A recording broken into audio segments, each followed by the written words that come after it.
Hello and welcome to my channel. Today I'm going to show you how to can some ground beef. Let's get started. Go ahead and get all your stuff laid out, ready to go. Have your jars nice and sanitized, hot and ready to go. Then you're going to go ahead and grab a big pot because anytime you're canning, you're typically going to do a large amount. So I'm not really sure how much I used, but I used 2 tubes and 1 package of 2 pounds of beef. I'm not sure which percentage I used, but whatever you like, go ahead and use it. So I just went ahead and seasoned with some onion powder, some pink Himalayan salt, and some pepper. I kept it super simple considering this is my first time and I'm testing out this recipe. So you are not going to cook this ground beef to death. You are going to lightly cook it, which means you are going to cook it just enough that it is all brown. Because if you just raw pack it, which is not USDA approved, it will become a dense clump of meat. So you have high chances of that. But if you lightly cook it first, like it says in the USDA approved canning book, which is what I use and I highly recommend. So we're going to lightly cook it and then we're going to put it in our jars.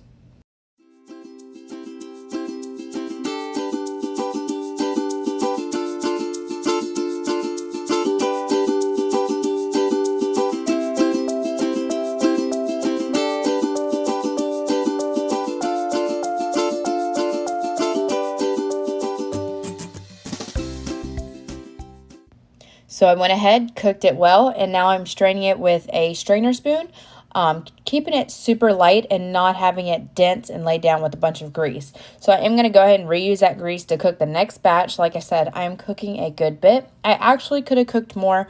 I only canned 5 jars with this.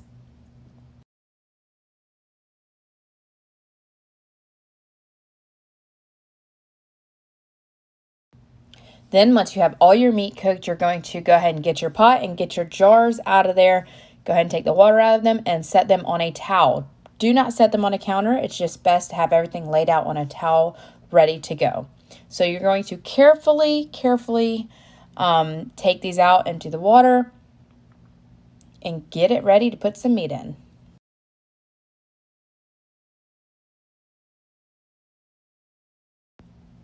All right, now that your jars are ready, you're going to get your tools, get your funnel, go ahead and put it in there. And I recommend using a ladle. It works great. So you're going to go ahead and scoop it in there.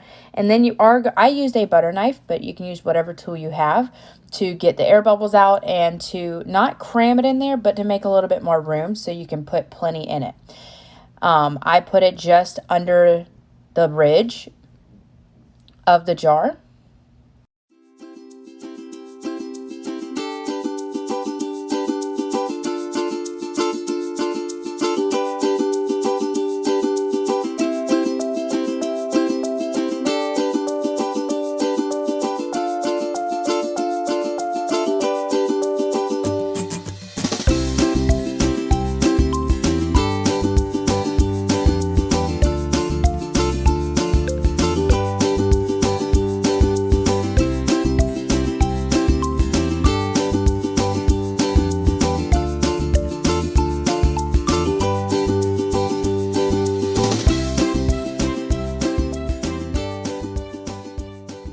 And once you have your meat in there, you go ahead and take boiling water. I added just a little bit of the grease from the beef in there. So I had it boiling and I'm going to top it off, which means I'm going to leave an inch of headspace on that jar while putting this liquid in. You can also use stock, meat juice, whatever you prefer using. This was my first time, so I just used water and a little bit of the grease from the beef. And then as you see, I'm just putting a drop of white vinegar in my water so that it keeps it from going cloudy. And I'm also putting some in a little container that I'm going to dip my napkin in and wipe the rims of the jars so it's nice and clean and you will get a nice, good, clean seal, which is the goal here.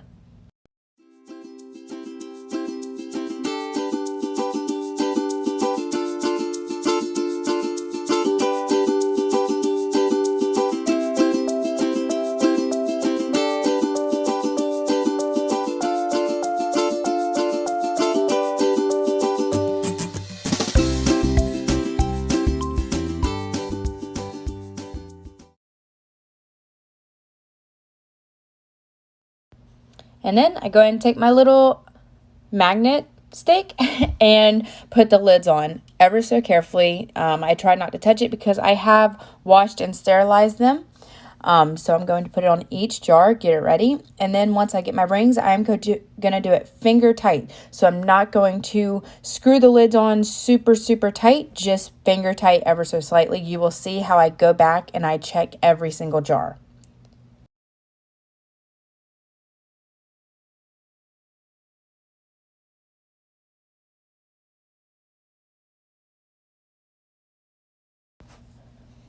So you see now I am going back through and double checking that I am doing my lids finger tight. I don't want to have them too tight or too loose.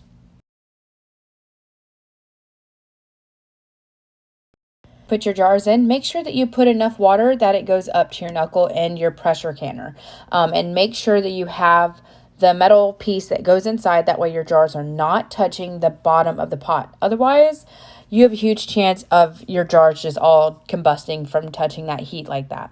So you're going to carefully get them in there. You don't want them to clink together when you take them out, but normally they'll fit about 7. I only did 5 jars because that's all the meat that I cooked.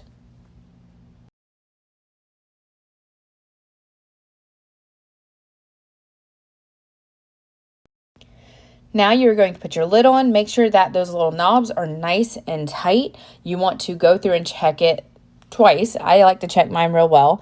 And then make sure that you do not have your weight on yet, because next we're going to turn it on high, get that temperature up, and once it starts venting like that, you can use a spoon to check, but you can typically see it. Set your timer for 10 minutes, let it vent openly like that.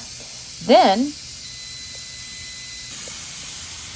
it is time to put your weight on. So I am in South Carolina, so my altitude is under 1,000, so we are using the 10 on the weight, and we are going to get it on number 10 on the temp. Make sure to adjust. Once it gets on that 10, you're going to make sure it stays there. You don't want it to go over or under. You want it on the 10. So you will have to adjust the time. But once that timer's up, go ahead and turn that stove off and allow it to cool.